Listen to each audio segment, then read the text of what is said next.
So, dali na punta sa reading writing. So, kani siya, naay upat ka selection under sa English, napoy upat ka selection under sa Filipino.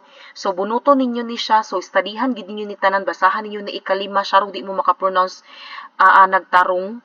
So, kung unsay mga reading na, kung unsa ang reading na mabunutan ninyo, like this one, for example, kanina nabunutan ni Milowi. So, mo na siya, older persons are particularly susceptible. Milowi or kinsa may ma-assign, palihog, basahon og tarong, labi na gyud English ha. Dili makulbaan. Kay dili mo kaunon sa principal, guys.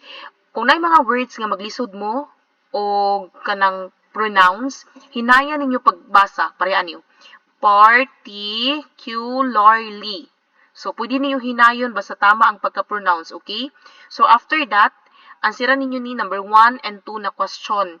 Palihog lang, kamo ni bahalag, kamo na diskarte unsa inyo pag-answer, og palihog, kana bitong ang pag-answer ninyo guys, kay kanang taasan ninyo. Pwede mo mag-answer sa text na inyong gibasa, kaning reading ba, o maghatag pud mo personal ninyo nga opinion sa inyong giansiran ha. Ang goal na to ani is taas inyong ma-answer sa English o sa Filipino. So di na ako magtulo sa Filipino kasi yun radyo kay ni. Kaya kay na ninyo guys. Then I guess mao na to tanan.